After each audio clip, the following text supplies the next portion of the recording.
Assalamualaikum warahmatullahi wabarakatuh. Kembali lagi dengan gua Asep di channel Refocus. Gimana kabarnya cuy? Semoga sehat dan baik-baik saja cuy.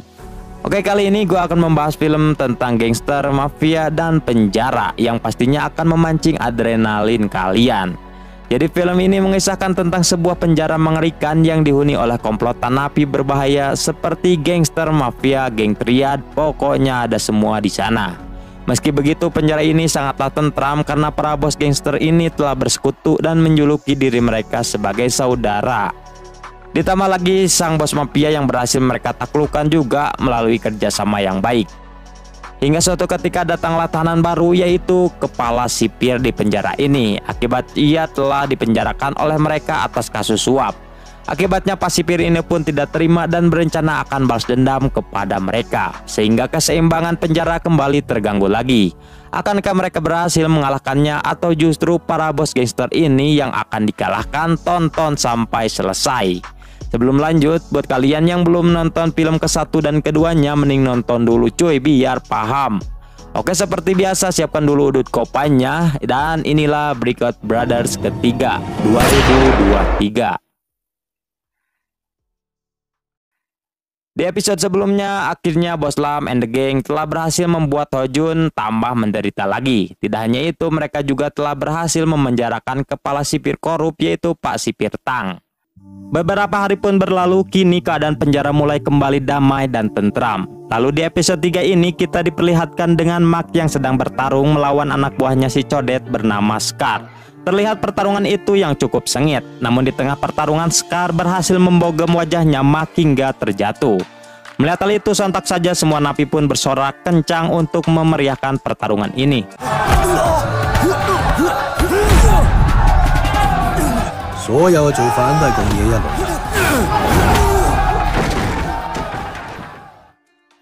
Tentu saja Mark tidak semudah itu dikalahkan dan ia pun kembali bangkit untuk melanjutkan duelnya. Lalu Mark pun mampu mengembalikan keadaan yang membuat Scar menyerah.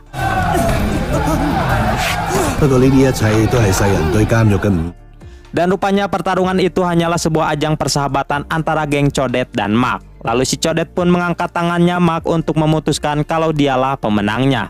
Tidak hanya itu, Codet juga memberikan kabar baik mengenai Mark yang akan bebas 2 hari lagi. Tentu saja semua napi pun sangat bahagia sekali dan langsung mengeremuninya sebagai bentuk persaudaraan.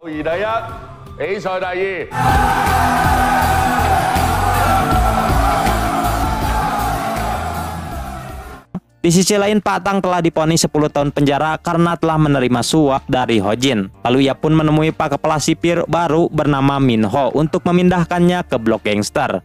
Karena dia yang ingin balas dendam kepada Codet dan Bos Lam yang telah menghancurkan karirnya. Tentu saja Pak Sipir Min Ho pun menolaknya, sehingga Pak Tang pun marah dan menjedur-jedurkan kepalanya ke meja.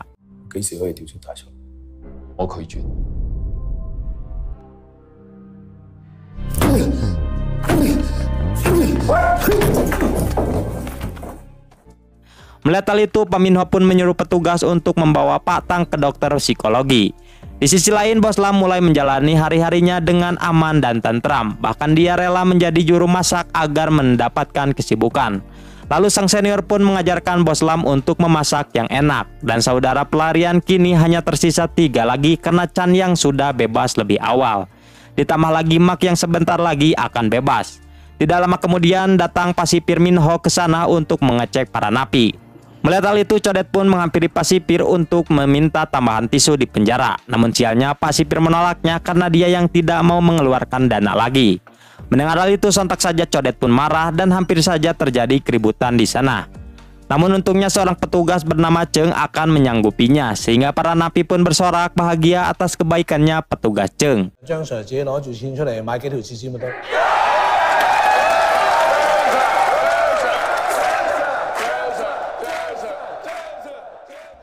Balik lagi kepada Pak Tang yang sedang dicek keadaannya oleh Pak Dokter. Di sana Pak Dokter pun memberitahukan bahwa Pak Tang sedang mengalami depresi.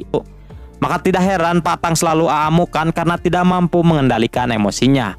Setelah itu Pak Dokter pun memberitahu kalau hanya ada 3 cara untuk mengobati penyakit depresinya. Pertama yaitu menyanggupi keinginannya berupa dipindahkan ke sel blok gangster. Atau yang kedua, ditempatkan lagi ke sel isolasi dengan memberinya obat penenang untuk mengontrol emosinya. Sedangkan yang ketiga, biarkan saja agar melakukan bunuh diri. Mendengar hal itu, Pak Sipir pun akan mengambil solusi kedua, yaitu menempatkannya di sel isolasi.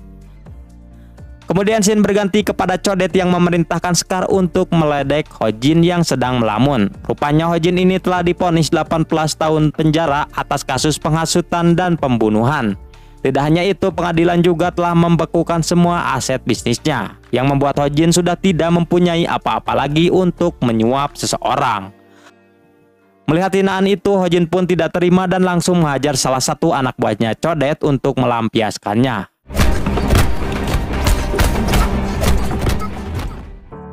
Akibat hal itu, Hojin pun dipindahkan ke sel isolasi tempat Pak Tang dikurung. Rupanya penghajaran tadi sudah ia rencanakan agar bisa bertemu dengan Pak Tang. Di sana Hojin pun meminta bantuan Pak Tang untuk membantunya kabur dari penjara. Mengingat Pak Tang yang sudah lama sekali jadi sipir penjara itu, sudah pasti dia tahu celah-celah untuk kabur dari sana. Mendengar hal itu, awalnya Pak Tang menolaknya karena tidak ada untungnya baginya. Namun Hojin mengajaknya untuk kabur bersama sehingga Pak Tang pun menyetujuinya. Tapi sebelum aksinya dimulai, ia meminta Hojin untuk membantunya agar dipindahkan ke sel gangster karena dia yang ingin balas dendam kepada Bos Codet dan Bos Lam. Namun Hojin menolaknya karena dia yang sudah tidak mempunyai apa-apa lagi. Namun Pak Tang memiliki ide bagus dan menyuruh Hojin untuk melakukan pertarungan dengan anak buah Codet dengan taruhan rokok. Lalu Hojin pun menyetujuinya. Singkatnya, Hojin pun menemui Codet dan mengajaknya untuk bertaruh rokok dalam pertarungan. Tentu saja Codet pun menerima tantangan itu dan langsung memanggil petarungnya yang bernama Biggie.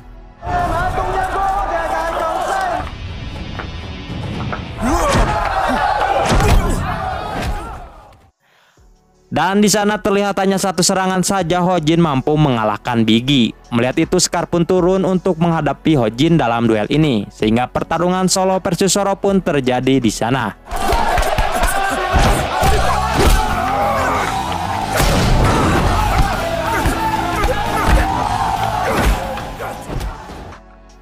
Terlihat duel itu yang cukup sengit hingga di tengah pertarungan Hojin pun mengeluarkan jurus cekikannya untuk mengunci Scar dari belakang. Sehingga Scar pun menyerah yang membuat Hojin memenangkan taruhan ini.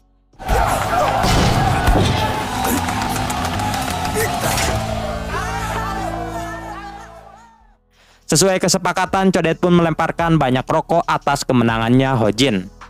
Namun Hojin yang belum puas malah menantang Codet untuk melawannya. Tentu saja Codet pun marah dan pertarungan pun hampir saja terjadi.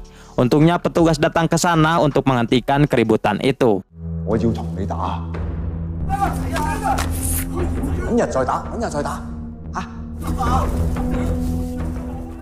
Setelah itu Codet pun memberitahukan kepada Lam mengenai dirinya yang telah ditantang oleh Hojin. Ia menganggap Hojin sedang merencanakan sesuatu dengan dalih menentangnya. Di sisi lain, akhirnya Martin pun telah keluar dari penjara. Sebelum pergi, dia menitipkan Bos Codet dan Bos Lam kepada petugas Jeng untuk menjaganya. Di hari yang sama, pihak penjara mengundang anak-anak TK untuk melakukan tur ke penjara ini, dan Bos Lam ditugaskan untuk memandu mereka. Meski seorang bos gangster, akan tetapi ia sangatlah ramah dan penyayang terhadap anak-anak, sehingga para bocil pun merasa nyaman bermain dengannya. Tidak hanya itu, Pak Guru juga merasa kagum dengan keramahannya Bos Lam. Setelah tur selesai, Pak Sipirho mengucapkan terima kasih kepada Bos Lam yang telah bersikap ramah. Sebagai imbalannya, Pak Sipir memberikan secangkir kopi kepada Bos Lam. Mantap. Lalu Pak Sipir pun memuji sikap Bos Lam yang baik hati, dan jika sikap itu dipertahankan, kemungkinan Bos Lam akan dipotong masa tahanannya. Tidak lama kemudian, petugas Jeng memberikan sebuah surat kepada Pak Sipir. Saat membacanya, Pak Sipir pun langsung terkejut. Yang rupanya isi surat itu berupa ancaman keras dari Pak Tang yang akan menggugat Pak Sipirho atas pelakuan buruknya di penjara. Dan jelas hal itu membuat karir Pak Sipir akan terancam. Dalam isi surat itu, Pak Tang meminta Sipir untuk memindahkan dirinya ke blok gangster jika tidak mau digugat. Tentu saja Pak Sipir Minho pun langsung ketakutan dengan ancaman ini. Karena takut, ia pun langsung memindahkan Pak Tang ke sel gangster.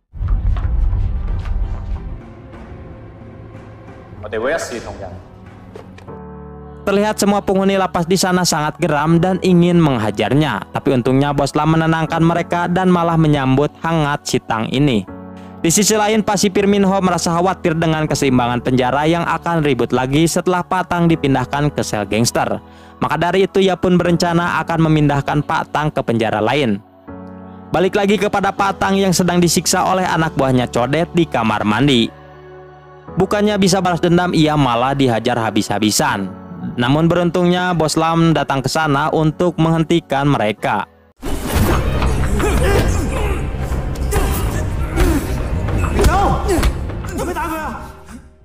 Tidak lama kemudian Pak Sipir pun datang ke sel untuk memberikan kabar baik kalau mereka akan diberikan pendidikan khusus. Tidak hanya itu, pihak penjara juga akan mendatangkan petugas kebersihan untuk membasmi kecoa di sel ini. Namun kabar buruk menimpa Patang yang sebentar lagi akan dipindahkan ke penjara lain. Malam harinya Ho Jin pun menagih janjinya kepada Patang yang akan membantunya untuk kabur dari penjara. Mendengar hal itu, Patang pun akan memenuhi janjinya. Lalu ia pun merancang sebuah strategi untuk bisa kabur dari penjara.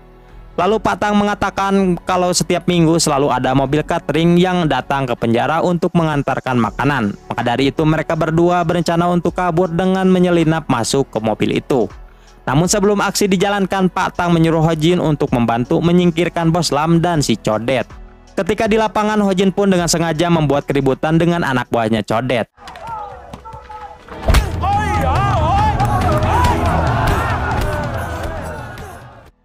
Namun untungnya Codet datang ke sana untuk melerainya. Merasa dipisahkan, Ho Jin pun tidak terima dan mengajak Codet untuk duel dengannya.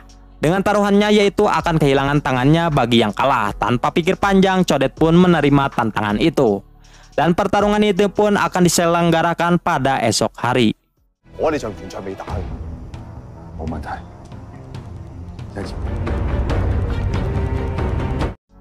Tanpa Codet sadari kalau tantangan itu adalah sebuah jebakan untuknya. Jebakan apakah itu? Tonton saja sampai depan cuy.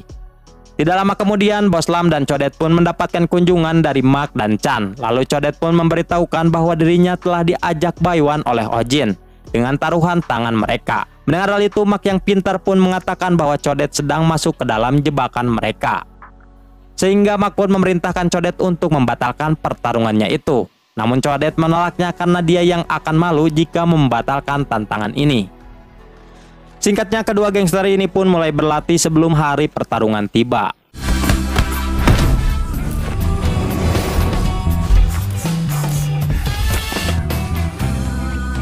Lalu Bos Lam memberikan sebuah obat stamina kepada Codet. Bersama dengan itu, petugas kebersihan sedang membasmi Cucunguk di blok gangster. Sedangkan Patang sendiri sedang membuat rencana jahat untuk membunuh Codet. Terlihat ia yang sedang menghaluskan obat penenangnya. Yang rupanya selama ini Patang belum pernah meminum obat penenang itu. Dan ia berencana akan meracun Codet menggunakan obat itu. Di saat itu juga Patang dan Ho Jin mulai beraksi untuk membunuh Codet. Di ruang makan, Ho Jin dengan sengaja membuat keributan lagi untuk mengalihkan perhatian. Sedangkan Patang bertugas memasukkan serbuk obat ini ke dalam buburnya Codet. Dan benar saja Codet pun langsung merasakan lemah dan ingin pingsan setelah mengkonsumsi bubur itu. Lalu ia pun pergi ke toilet karena ingin muntah. Tapi tiba-tiba saja datang Patang ke sana untuk membunuhnya. Lalu Tang pun mengeluarkan sebuah silet untuk menyiksa si Codet.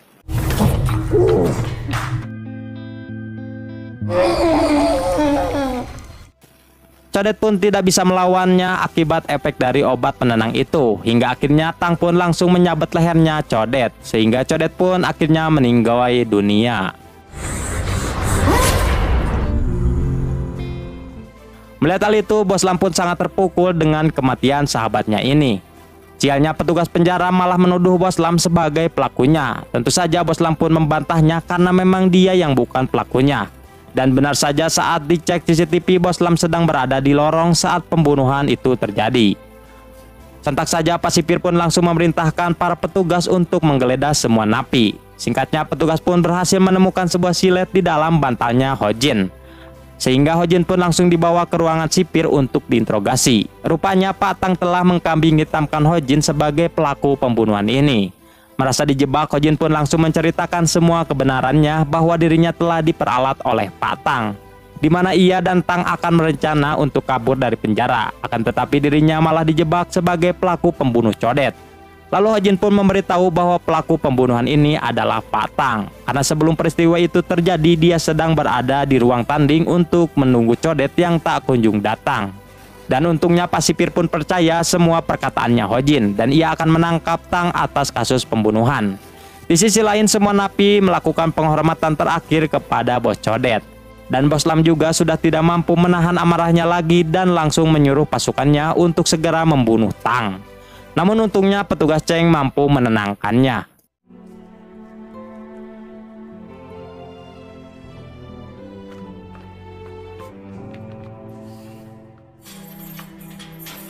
Balik lagi kepada Pak Sipir Minho yang tiba-tiba saja langsung pingsan setelah meminum air putih.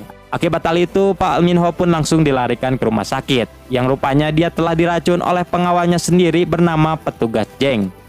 Tidak hanya itu, petugas Cheng juga telah bekerja sama untuk membantu Pak Tang kabur dari penjara. Dan kini penjara itu akan diambil alih oleh petugas Cheng sementara waktu. Berpindah lagi kepada Bos Lam yang menyuruh Scar untuk terus mengawasi Pak Tang. Di sisi lain, Mark datang ke penjara lagi untuk mengambil semua barang miliknya codet. Bersamaan dengan itu, datanglah dua petugas kebersihan yang ingin membasmi hama lagi di sana. Padahal jadwal pembersihan mereka bukanlah hari ini. Dan sudah pasti ini ada hubungannya dengan Pak Tang. Sedangkan Pak Tang sendiri sedang meminta untuk pergi ke toilet. Karena ia yang tak kunjung keluar, Bos Lam pun merasa curiga sehingga ia pun langsung pergi ke toilet untuk memastikannya. Dan benar saja petugas yang mengawasi Tang sudah tergeletak pingsan. Sedangkan Pak Tang sendiri tidak berhasil ditemukan, entah kabur kemana. Melihat hal itu, sontak saja Bos Lam menyuruh semua para anak buahnya untuk mencari Tang di setiap penjuru penjara. Rupanya Tang sedang menyamar menjadi petugas kebersihan yang dibantu oleh dua rekannya ini. Dengan cepat mereka bertiga pun segera pergi melalui pintu belakang. Tetapi untungnya pintu itu dikunci karena petugas yang telah menutup seluruh akses keluar masuk. Tidak ada pilihan lain, Pak Tang pun terpaksa menjalankan rencana keduanya, yaitu berpura-pura menyandra kedua anak buahnya termasuk petugas Cheng. Namun Mak yang pintar langsung mencurigai Tang yang sedang berpura-pura melakukan penyanderaan itu. Alhasil ia pun masuk ke sebuah lubang ventilasi untuk menyergapnya dari belakang. Sorry.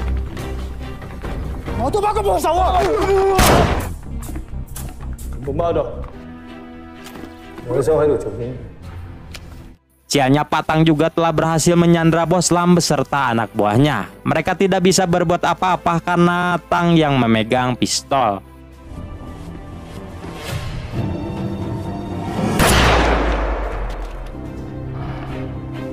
Lalu Pak Tang pun mengancam petugas untuk memberikannya sebuah mobil karena dia yang akan kabur. Jika tidak, dirinya akan membunuh semua sanderanya. Bersamaan dengan itu, ternyata Mak telah berhasil sampai di ruang penyanderaan itu. Lalu ia pun melemparkan sebuah kelereng sebagai tanda untuk menyerang Tang. Dan inilah yang terjadi. Terlihat Bos Lam yang sedang berusaha merebut pistol itu dari Tang. Tidak diragukan lagi, sudah pasti Bos Lam lah yang berhasil melumpuhkannya. Dengan penuh emosi, Bos Lam pun menodongkan pistol itu kepada Pak Tang. Tetapi untungnya Mak datang untuk menghentikannya.